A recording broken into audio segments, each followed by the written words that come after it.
Bonjour ma chère Anna, merci d'avoir répondu à cette invitation qui était la mienne pour une nouvelle interview exclusive à quelques jours désormais de ton grand départ pour Paris. Le départ est prévu pour le lundi 15 novembre, direction Paris, rejoindre toutes les autres candidates et le voyage de préparation a lieu cette année sur l'île de la Réunion.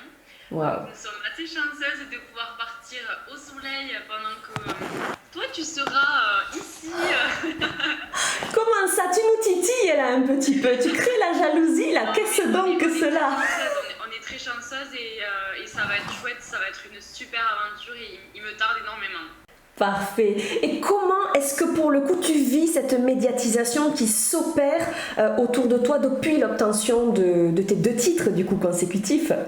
Une fois la couronne obtenue, je vous avoue que ça m'a fait un peu peur.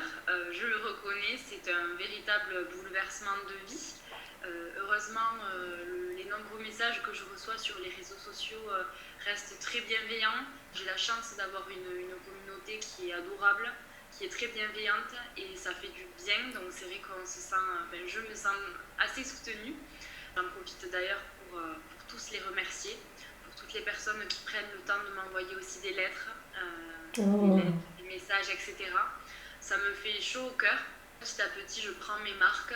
Le plus important pour moi, c'est de rester naturel, de garder aussi les pieds sur terre et pour ça, je peux compter sur ma famille et mes amis qui sont là pour me soutenir, m'encourager et qui sont là derrière moi tout au long de l'aventure. Eh bien, j'en suis très heureuse. C'est important d'avoir un socle sur lequel s'appuyer et ça semble être ton cas. Donc, j'en suis vraiment très heureuse. Est-ce que tu saurais nous raconter un élément marquant de ta vie? Il est difficile de résumer ma vie en un seul élément marquant. Certains ont été heureux, d'autres intenses et d'autres plus douloureux, mais tous m'ont aidé à grandir. Oh, regarde, je reste sans voix. Quelle réponse formidable. Pourquoi est-ce que représenter la région, désormais Miss Midi-Pyrénées, est devenu à ce point important à tes yeux?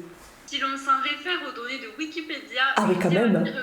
Je tiens à dire que la région Midi-Pyrénées s'étend sur plus de 45 000 km², ce qui en fait la deuxième plus grande région de France après la Guyane et donc la première de métropole.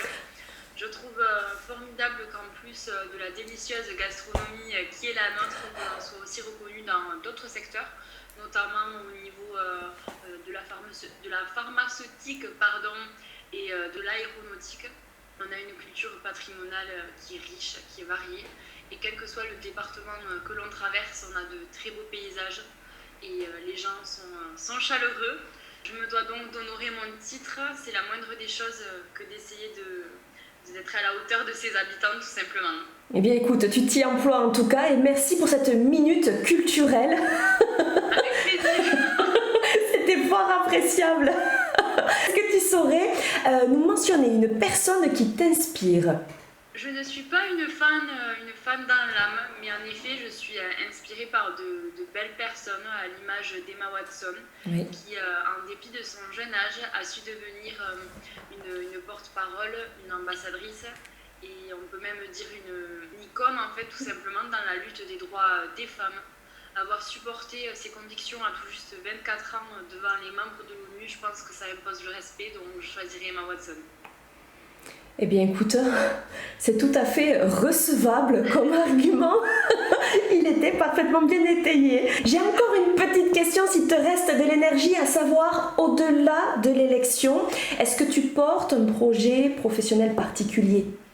Oui, à court terme, ce serait celui de reprendre mes études de communication digitale, de trouver pourquoi pas une alternance pour l'année prochaine en accord avec mon histoire de vie, notamment dans le secteur de la dermocosmétique, j'aimerais énormément.